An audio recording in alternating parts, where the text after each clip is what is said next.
Hey Internet, it's RJ. Welcome back. Thanks for tuning into this show today. Now today is Sunday, so you know what that means. Normally we go around the net with all the news you can use in the week that was in credit and finance. However, this week we don't have to go very far around the net to find all the news because it was all about the House of Diamond, JP Morgan, and the Sapphire Reserve line being brought into the new era. So we have an overhaul personal Sapphire Reserve.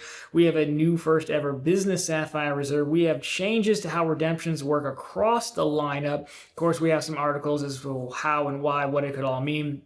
I'll give you my thoughts at the end as well. So, of course, if that sounds interesting to you, go ahead, press the subscribe button, and let's get to work. So, of course, last week we talked about the upcoming changes to the Sapphire Reserve. Those rumors came to be true. We now know what they're doing, so let's not waste any time. The overhauled personal Sapphire Reserve, that's where we'll start. Then we'll move to the business and go from there. So when you take a look at it again, Chase has officially put out the marketing material. I also have a full write-up of this on profitablecontent.com, and I'll link down below for you if you want a summary of it.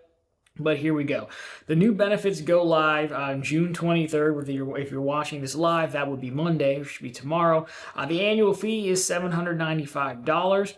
Authorized users will now be $195 as well. Your multipliers, you're looking at 8x back through the Chase Travel Portal, 4 back on flights and hotels booked directly, 3 back at dining and at restaurants, or dining at restaurants, obviously, where else would you eat? And then 1x back on all other purchases. Now, I'm breaking down these benefits into travel benefits and lifestyle benefits. So travel benefits are as follows. You still get the $300 travel credit, which is fantastic, especially given this high annual fee. You do get priority pass still. They're adding Air Canada Maple Leaf Lounge, of course, when traveling on Star Alliance. Of course, the Sapphire lounges are still there as well. TSA PreCheck and or global entry remains. You do get IHG One Rewards Platinum Elite status. You get $500 towards the Edit, which is like a Chase branded booking site, if you will. That's paid out as $250 in the first half of the year, so January to June, and $250 paid out in the second half of the year, July to December. You do get a $500 Southwest credit for use in the Chase Travel Portal if you spend $75,000 per year on the card. You do get Southwest A-list status as well if you spend $75,000 a year on the card, and IHG One Rewards Diamond Elite status, again with $75,000 in spend per year on the card. Now the lifestyle benefits, if you will, there's a $300 for Sapphire Reserve exclusive tables. As far as I can tell, it's kind of like an app for booking tables at restaurants. That's paid out, again, it's $150 from January to June and $150 July to December. $250 Apple TV and music credit. So far, I've seen folks say that that's probably not going to work on Apple One, it's like the Apple's bundled service. It's not going to work on that, but you do get a credit for those two specific things. $250 shops at Chase credits, like Chase's shopping portal, with $75,000 in spend per year. 2x redemption rate for points at the Edit and Premium Cabin Airfare. $300 StubHub credits, paid $150 beginning of the year, $150 at the second half of the year. $120 Peloton credit, paid $10 monthly credits. $120 Lyft credit, paid as $10 monthly in-app credits. $420 DoorDash credit plus Dash Pass membership. So you get up to $25 each month to spend on DoorDash, which includes a $5 monthly promo to spend on restaurant orders and two $10 promos each month to save on groceries, retail orders, and more. Now, again, we don't know about the intro offer there. We will probably likely find out tomorrow, which is good because I'm expecting something high, but we'll get into that as well. So that is your overhauled Sapphire Preferred, or Sapphire Reserve, sorry, as far as the benefits, the multipliers go, and everything like that. Now, in addition to that, they're also changing the rules somewhat. At least it seems that they're changing the rules. So if we go into that, I'm just going to read directly from the blog post to make sure I get it right. So current card members, things to know. If you're an existing card member or applied for the card prior to June 23rd, 2025, which would be basically today and onward, your benefits and annual fee will remain unchanged through October 25th of 2025. As of October 26th of this year, you will get an additional $1,500 plus an annual value with your Sapphire Reserve card After this date on your anniversary, your annual fee will adjust to the $7.95, and the authorized users will adjust as well. That's pretty standard practice.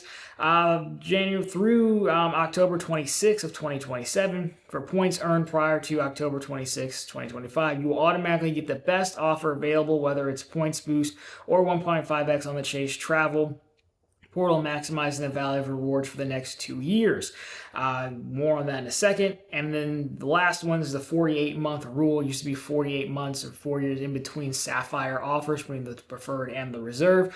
Reports from this is from Dr. Credit, saying reports from major outlets are now saying that Chase is removing the 48-month rule language and they're replacing it with an Amex pop-up style rule. So it would read, new account bonus offers eligible for either card will be based on factors including previously earned bonus offers and the number of cards opened and closed, among others. Consumers applying through most channels will be notified during the application process if they are not eligible for a bonus offer and given the choice to continue or cancel the application with no impact to their credit score.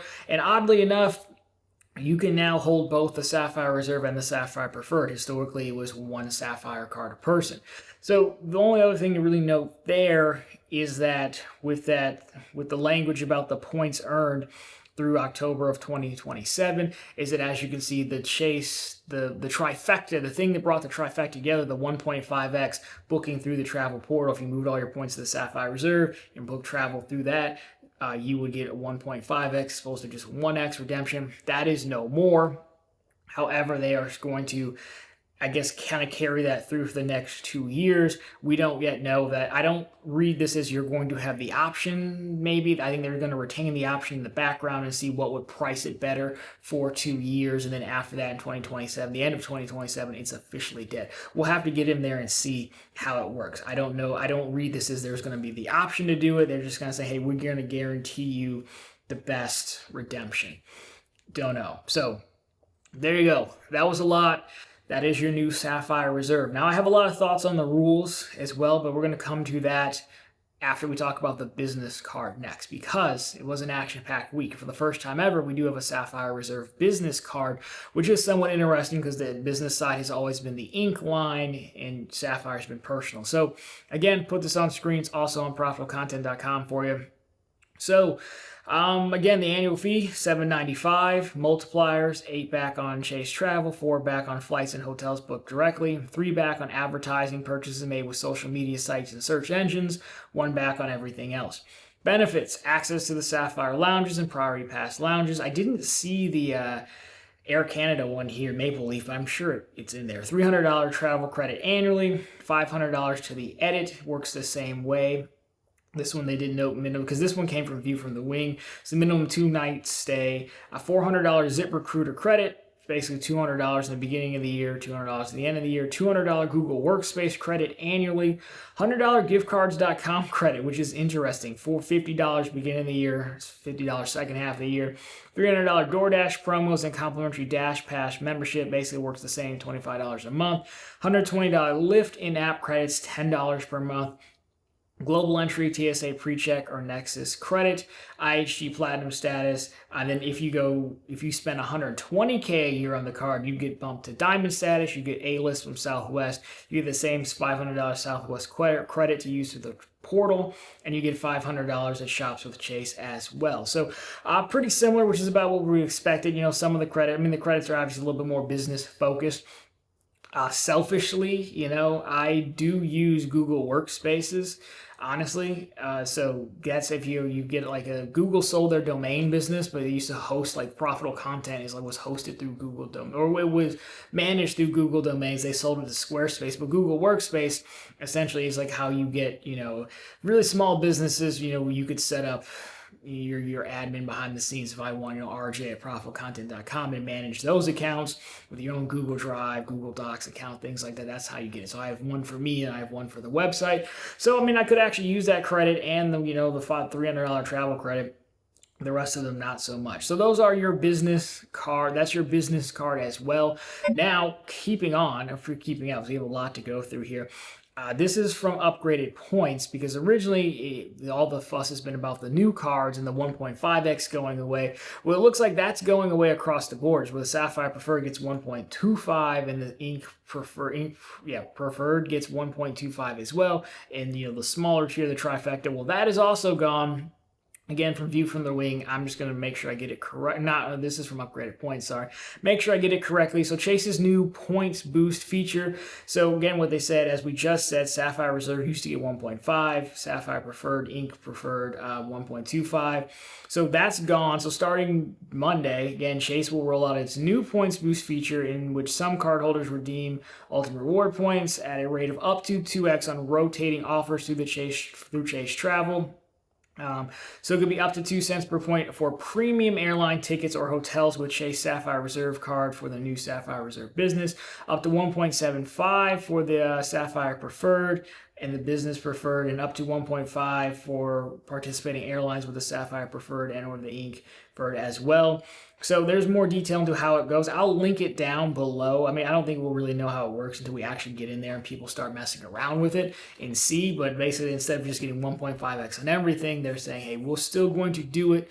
It could be up to 2, but it's going to be on things that we choose. We'll have to see what they consider premium airlines. Does that make a difference? Does it not? I think that a lot of this is going to be wait and see until we actually have folks get in there and start booking things and see what the value comes up as. So that was quite a bit. So there was one more article before we go into opinions. This one is a view from the wing. I will link these all down below for you, by the way.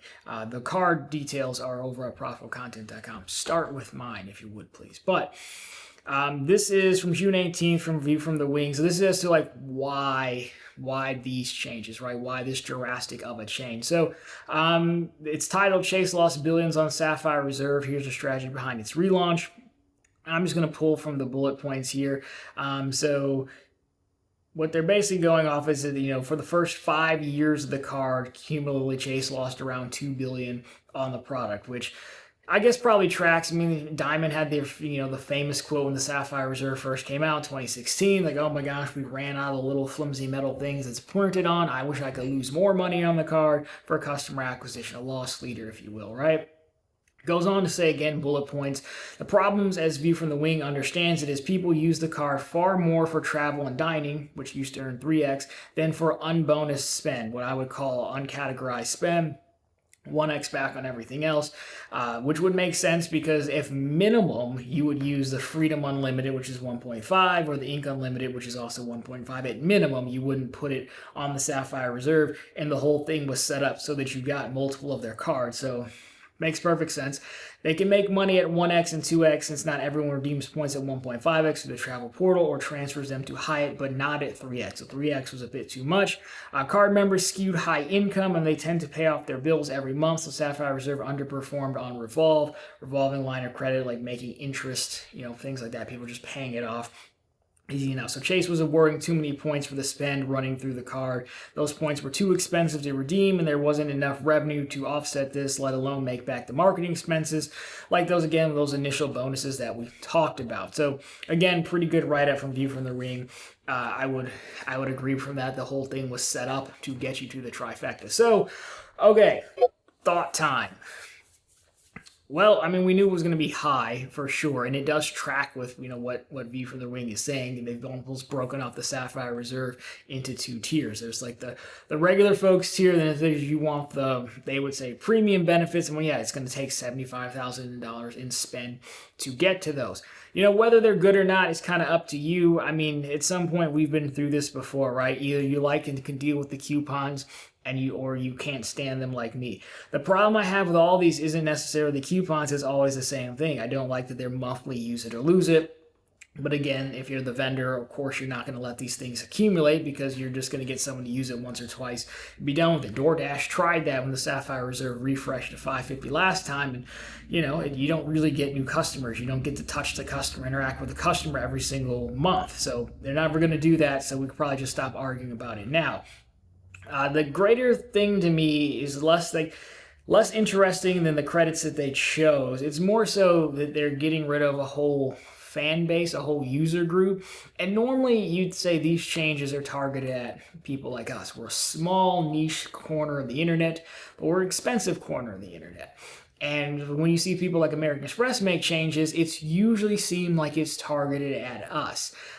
Examples, the changing the platinum card from being, Morgan Stanley, Charles Schwab, and Vanilla Platinum being separate products, and now it's a platinum family, and you can only do one.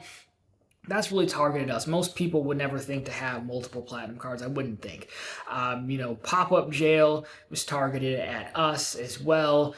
They were messing around with something called like dynamic offers, where essentially the wording would say you could get an offer from maybe 100,000 to 150,000 points, and you wouldn't know until you really went through most of the application process. Well, I largely believe that was designed to get around people searching in incognito mode. So I don't know who you are. I want to know who you are, and then I'll show you the offer. Again, designed targeted at us.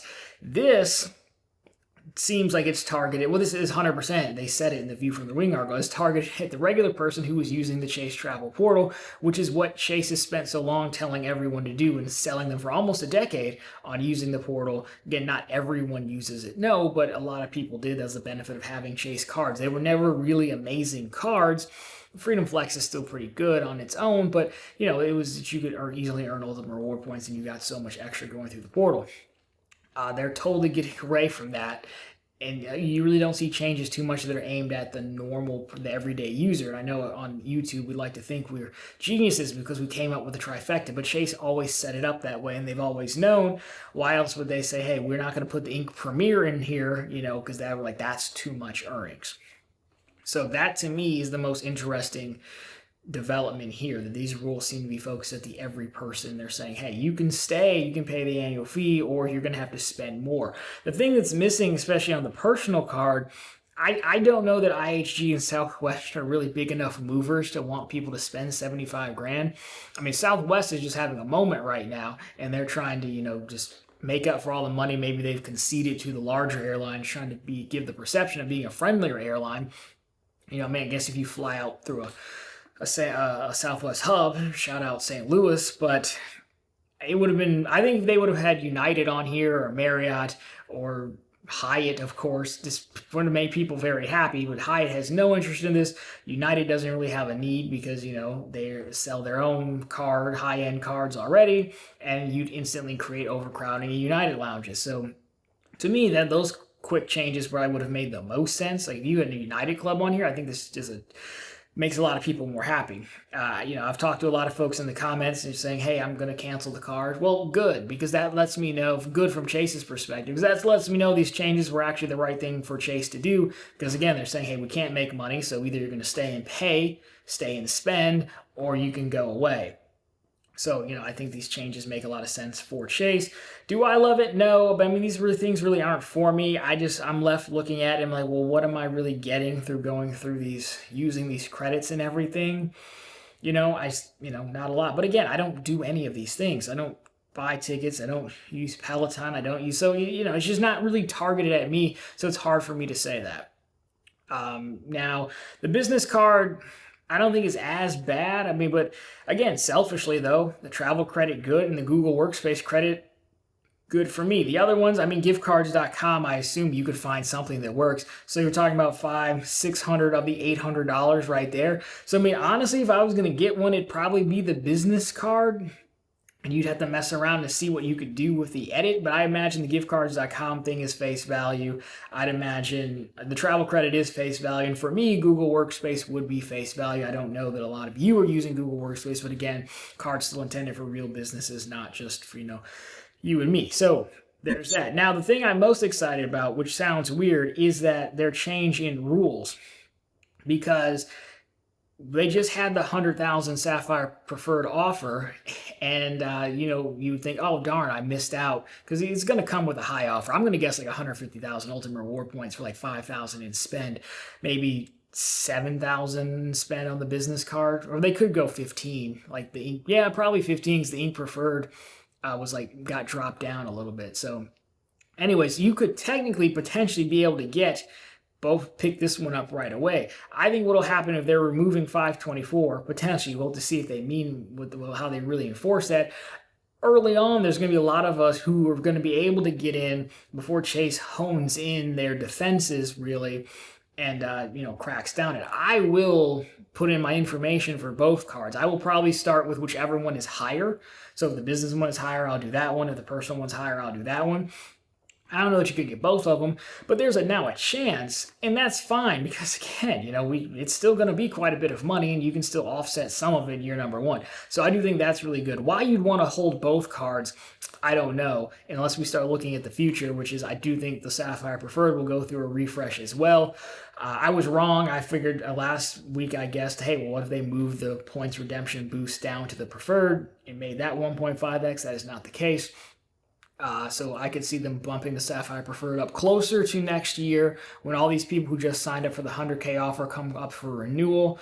They'd bump it up to like 150. Maybe this means they'll stick a multiplier or two more on it to make it work in combination, because there's just no reason to have both of them. I wouldn't think you need both of them, but they're setting the groundwork for the new version of the Sapphire Preferred, which would happen again if you move up to $800, where there's a big gap between 95 and 800. So either slot another card in there or move the Sapphire Preferred up and create another card. You got options either way. That's what I would say. So I am excited to see the offers, though. So anyways, bringing it all home, those are your Sapphire Reserve changes. My biggest takeaway is that it's one of the first times I can remember where a change is actually targeted at the main consumer base of a product, when most of the time they're targeted at us. We really don't see that too often. As most of you guys have told me, you transfer points out. So a lot of you didn't even really care about the 1.5x going away. You cared about the annual fee hike and the more coupons. And for that, I definitely hear you. I'm choosing not to complain about the coupons because this is what it is. Either like them, use them, don't use them, go somewhere else. Like, that's kind of what it is. So I'm personally over complaining about the coupon books. This is what it is. They offer more than enough products that are not coupon based. So, that's why I'm not thrilled about it. I think it's good? No. Do I look at it and say, I still don't know what I would be using all these credits for? I just don't know what I would get. I don't know if Priority Pass that I can get anywhere, Maple Leaf Lounge and Sapphire Lounges are enough to go through all of that for the $800. Again, especially when the Sapphire Preferred is there, which still allows transfer partners, still has like all the insurances, a little bit lower amounts, but all the insurances. So if anything, to me, this makes the Sapphire Preferred look a heck of a lot better. And it was already not terrible to begin with, but that's just me. So that's my biggest takeaway on it. Want to see the intro offers when they come out. Excited to see what they offer. Overall, you can let me know down below what you think. But yeah, we're definitely in the new version of Sapphire Reserve, or Sapphire now. So that's what we got. But if nothing else, be happy for potential new intro offers. The rest of it, we'll just have to track and see how tight their rules really are. So there you go. I think we went super long here, but I think we covered everything. I'm sure there's a few more topics and videos to come on this. There's definitely more talking points within this. I just don't know that we need to go 30 minutes on this overall. A lot of it we'll have to wait and break down and see how the intro offers actually, or how the credits actually work, how the redemptions actually work. So anyways, if you like this one, drop me a thumbs up down below. If you found it particularly interesting, consider subscribing to the channel. Of course, we're posting content just like this every single week, and of course, every single day over on profitablecontent.com, which is the channel's blog. It has all the latest news stories just like this. Of course, we have plenty of credit card offers and bank promotions as well. Chase, if you want to get all their money, I still think they have the $900 checking offer as well. And we've got some Chase cards as well, in addition to the Sapphire line. But anyways, guys, that'll do it for this one. As always, thank you so much for watching. I'll talk to you very soon in the next one.